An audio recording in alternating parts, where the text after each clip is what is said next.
Halo semuanya, Assalamualaikum warahmatullahi wabarakatuh. Kali ini saya akan memperagakan cara membuat jumputan atau bisa disebut dengan ikat celup, ya. Yang mana di sini bahan-bahan yang dibutuhkan atau bahan dan alatnya yaitu pertama kain ini, kemudian ada penggaris jika diperlukan, penggaris panjang, kemudian ada karet kecil seperti ini, kemudian ada pensil dan penghapus. Jumputan yang akan kita buat yaitu dengan pola yang teratur. Di sini sebagai contoh ada dua macam. Yang pertama adalah jumputan dengan pola teratur, ya. Ini adalah hasil jumputannya dengan pola atau letak yang teratur. Kemudian ini ada lagi jumputan dengan motif yang tidak teratur atau acak, ya. Untuk kali ini yang akan kita buat adalah yang motif teratur, ya, atau terukur. Dengan alat dan bahan yang sudah kita sediakan, kalian boleh menggunakan penggaris panjang apabila punya. Kalau tidak punya, kalian boleh secara ekspresi menggoreskan pola dengan pensil atau dengan cara melipat kain sebagai pengganti penggaris. Caranya seperti ini. Kain ini berukuran 1 x 1 meter. Kemudian dilipat setengah, ya. Kemudian dilipat lagi. Nah, seperti ini. Jadi nanti dibagi menjadi banyak bagian dengan ukuran yang sama. Ini hanya contoh saja, ya. Usahakan lipatannya sama, rata.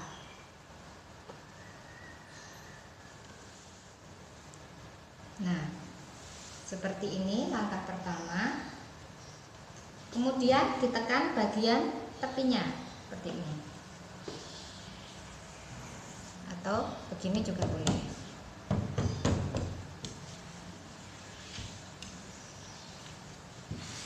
Nah, ini tujuannya untuk membuat bantuan berupa garis semu di permukaan kain ini, ya. Selanjutnya kita lipat lagi. Ini istilahnya dilipat kipas, ya. Jadi bentuknya seperti kipas itu lipatannya. Ini. Nih. Seperti ini. Seperti ini. Nah, sampai dengan membentuk kotak kecil seperti ini. Kemudian ditekan-tekan bagian pojoknya. Ini gunanya untuk membuat bekas lipatan. Jadi ini alternatif apabila kalian tidak punya penggaris yang panjang. Kalau bisa dengan penggaris itu pasti hasilnya akan lebih presisi karena dia terukur, teratur posisinya. Nah, kalau sudah kita buka. Nah, di sini sudah terdapat bekas-bekas lipatan pada kain. Nih, kemudian yang mengarah ke sini juga ada. Nah, dari bekas lipatan ini pada bagian pertemuan garis kita beri tanda. Pertama misalnya tanda silang. Kemudian yang sisi satunya tanda bulat. Kemudian tanda berikutnya silang lagi, ya, seperti ini. Kemudian di atasnya silang kita tandai bulat lagi, ya. Kemudian jadi saling selang-seling, ya, silang bulat, kemudian sini silang lagi. Ini bulat, silang, dan seterusnya sampai penuh. Setelah selesai untuk penandaan motif tadi sudah kita buat tanda bulat dan tanda silang. nanti hasilnya akan seperti ini ya, semuanya diberi tanda.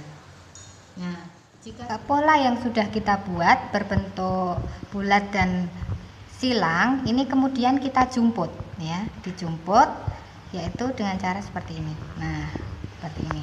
Kenapa ini disebut jumputan? Karena memang proses pengambilan kainnya atau perintangan warnanya dengan teknik jumput atau dijumput ya. Kemudian diikat dengan tali berwarna merah ini seperti ini.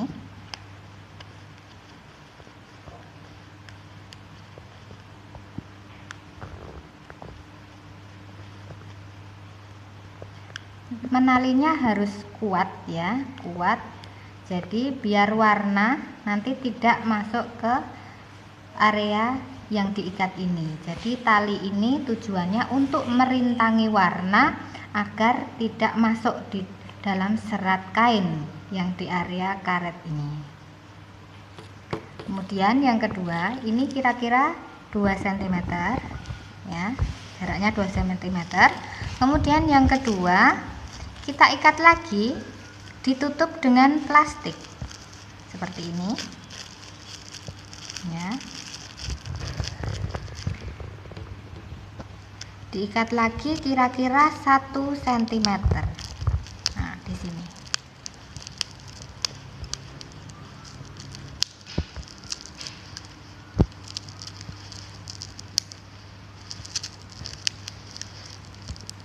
Nah, hasilnya seperti ini. Pada lihat ya, ini. Nah, kenapa bagian ini ditutup memakai plastik? Karena tujuannya agar kain yang ada di dalam plastik ini tidak terkena warna. Jadi nanti hasilnya tetap putih. Kemudian yang selanjutnya, pola motif yang berbentuk bulat ini kita jumput lagi kira-kira 1 cm dengan menggunakan karet yang berwarna biru ini.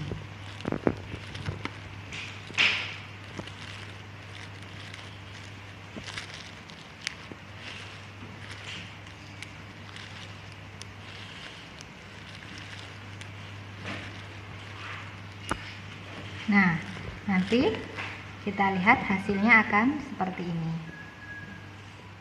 Plastik yang digunakan ini 1 lapis ya, jadi bukan 2 lapis.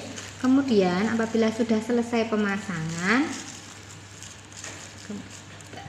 misalnya plastiknya terlalu besar seperti ini, boleh dipotong.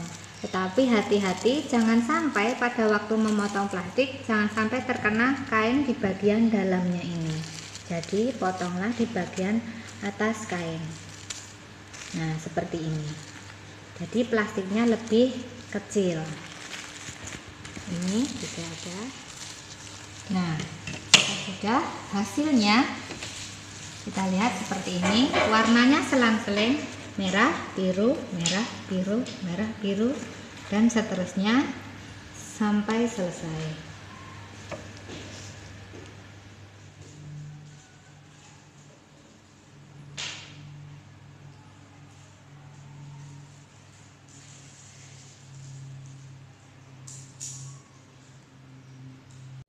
Selanjutnya kita akan melarutkan warna, yang mana warna yang akan kita gunakan untuk pewarnaan ikat selop atau jumputan ini adalah warna indigo sol ya. Untuk pewarna indigo sol ada 2 komponen. Yang pertama, untuk utamanya adalah serbuk indigo sol itu sendiri. Kita menggunakan warna rose air atau warna pink ya. Kemudian ada bahan bantunya yang disebut dengan nitrit ya. Ini adalah 2 komponen warna indigo sol, bahan utama dan bahan bantunya. Kemudian untuk alatnya yang dibutuhkan adalah 1 sendok plastik dan mangkok plastik. Kemudian kita juga membutuhkan air panas atau air mendidih. Di sini saya sediakan 500 ml atau setengah liter ya. Cara melarutkannya adalah pertama, ini serbuk indigo sol kita tuang di mangkok. Serbuk ini berjumlah 5 gram. Kemudian kita campur dengan nitrit yaitu 10 gram. Kemudian kita tuang air panas atau air mendidih ya. Yang kanan saya memegang air panas, kemudian yang kiri memegang sendok, karena harus bebarengan ya, harus bersamaan. Kita tuang seperti ini ya. Tangan kiri mengaduk.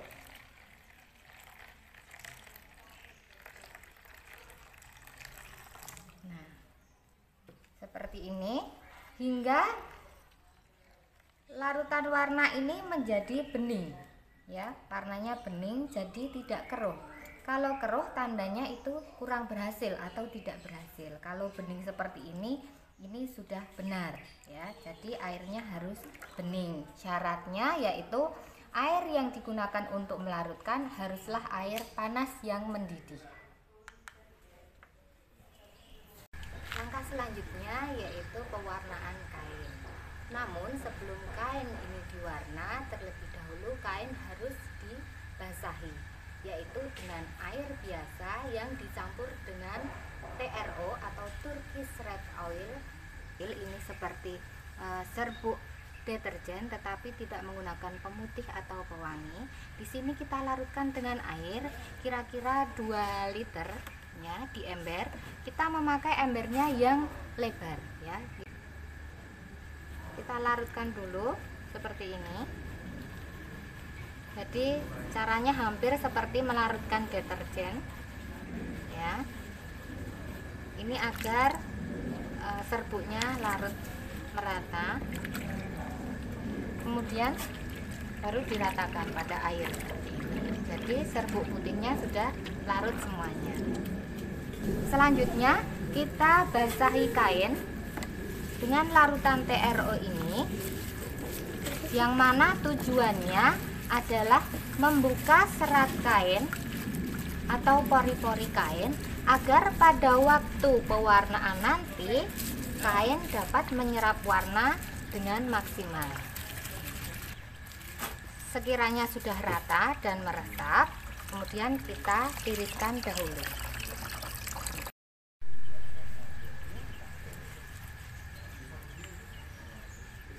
Langkah selanjutnya yaitu pewarnaan, yang mana tadi kita sudah melarutkan warna ini ya. Kita tuang di ember, kita mencari ember yang lebar. Jadi gunakan ember yang lebar karena untuk mempermudah proses penyerapan warna agar terserap sempurna dan merata.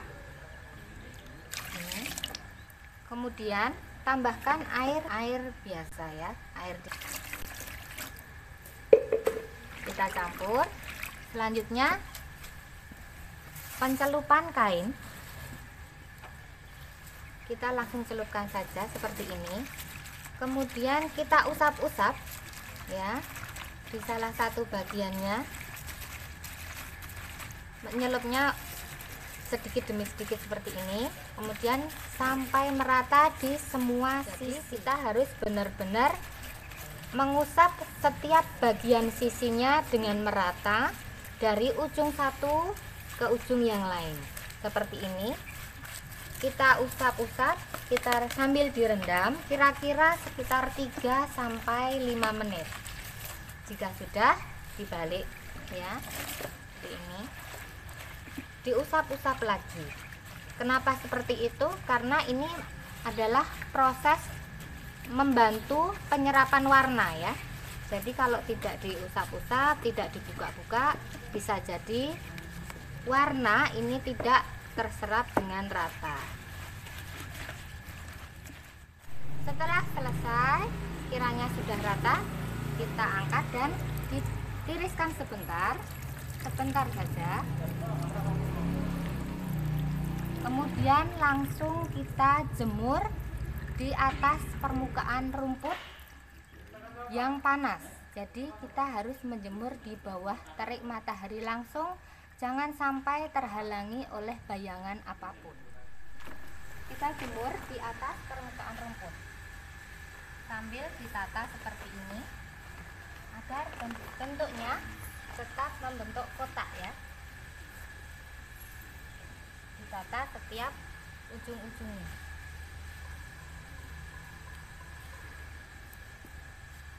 Ingat, jangan sampai matahari atau sinar matahari ini tertutup bayangan apapun ya. Kemudian tunggu kira-kira 5-10 menit tergantung terik matahari. Kalau mataharinya sangat panas, otomatis proses penjemurannya sebentar saja. Sesekali kain ini perlu dibalik agar permukaan atau sisi satunya juga terkena sinar matahari. Karena sinar matahari pada pewarnaan indigo sol ini dibutuhkan sebagai pembangkit warna. Proses penjemuran ini adalah tengah proses yang mana bisa diulangi lagi dari proses awal. Pewarnaan bisa 2 atau 3 kali tergantung kebutuhan warna yang kita inginkan. Jadi ini tadi baru 1 kali pencelupan atau 1 kali pewarnaan, kemudian kita bisa mengulang lagi dengan mencelup warna di ember, kemudian menjemurnya lagi dan juga dibalik. Ini adalah proses kedua atau proses pewarnaan yang kedua, sama tekniknya seperti yang pertama tadi. Kemudian kita pun melakukan hal yang sama, dijemur kembali di bawah terik sinar matahari dan sambil dirapikan hingga kain membentuk kotak seperti ini. Kita tunggu kira-kira 5-10 menit.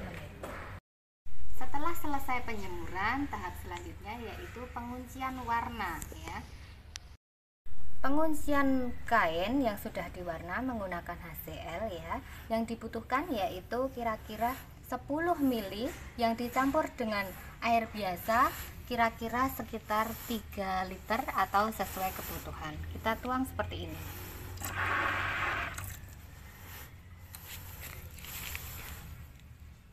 Kemudian kita aduk, diratakan dulu. Selanjutnya air kita masuki kain. Prosesnya sama seperti pada waktu pewarnaan, jadi diratakan di setiap sisinya agar warna terkunci secara baik dan merata. Proses selanjutnya yaitu membilas kain ini, yaitu tujuannya untuk menetralkan HCl yang sudah terserap pada kain agar kain tidak rusak. Kita netralkan pada air biasa tanpa campuran apapun.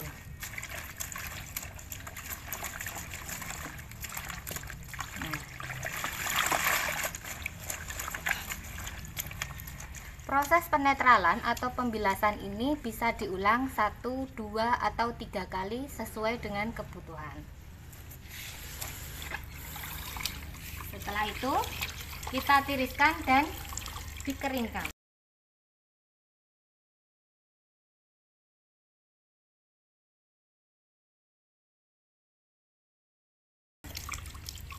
Dikeringkan boleh di bawah sinar matahari, tetapi jangan terlalu terik. Lebih aman lagi apabila cukup diangin-anginkan saja, biar warna tidak rusak terkena sinar matahari terlalu lama.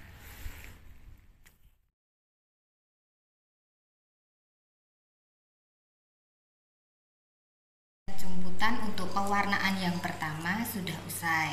Jadi kain ini pun sudah kering. Ini bisa dianggap selesai apabila menginginkan satu warna saja. Tetapi apabila menginginkan warna yang lebih menarik, sebaiknya diwarna untuk tahap yang kedua, yaitu dengan cara misalnya ini yang kemarin sudah kita ikat dengan plastik ya.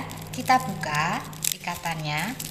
Nah, ini kenapa kemarin ditutup dengan plastik, biar menutupi bagian kain ini tidak terkena warna dan tetap putih ya. Kita buka seperti ini, kita biarkan saja. Kemudian yang kedua, dengan ikatan yang berwarna biru ini kita tutup gantian ya. Yang kemarin yang ditutup yang karet berwarna merah, sekarang karet yang berwarna biru yang kita tutup. Seperti ini. Kemudian ikatlah di bagian sisi karet. Jadi karetnya biru di sini, kita ikat di sebelahnya di sini ya, di sini. Dengan menggunakan warna yang sama. Ini warnanya hanya untuk mempermudah saja, biar pada proses pembuatannya tidak salah. Artinya mana yang ditutup, mana yang dibuka. Dengan warna karet yang sama, ini sebagai penanda atau alat bantu agar bagian yang kita inginkan tidak salah. Nah, hasilnya seperti ini. Ya, kemudian kita lakukan semuanya, buka ya.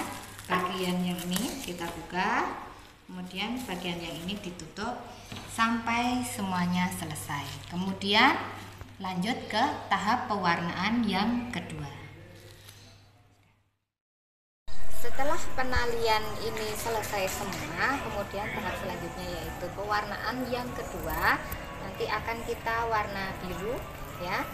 Adapun proses pewarnaannya sama seperti warna pertama, menggunakan warna indigo sol. Ini berwarna biru dengan cara yang sama, Bu.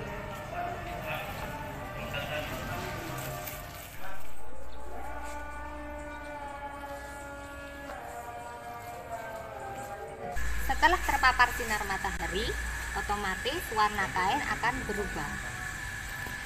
Seperti ini, jangan lupa dibalik ya.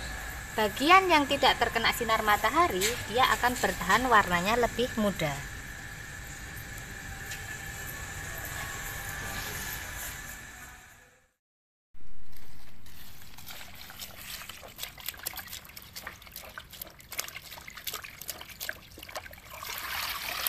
Action. Ya, inilah hasilnya setelah pewarnaan yang kedua dan kain sudah kering. Saatnya kita memfinishing, yaitu dengan melepas karet dan plastik yang kita pasang di sini. Kita lihat hasilnya.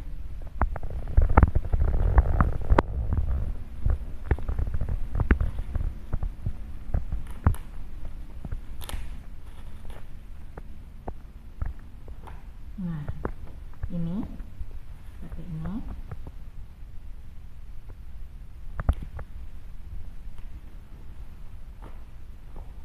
Ini hasil berikutnya.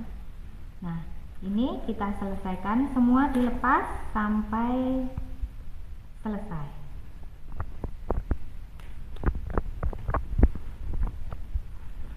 Setelah semua karet kita lepas, hasilnya pun sudah nampak, semuanya selesai.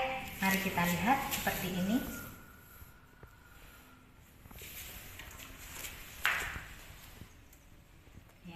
Hasil dari ikat teluk atau jemputan selang-seling sederhana membuat efek yang berbeda, dua kesan yang berbeda, biru dan merah muda. Ya, demikian cara membuat jemputan. Selamat berkarya. Assalamualaikum warahmatullahi wabarakatuh.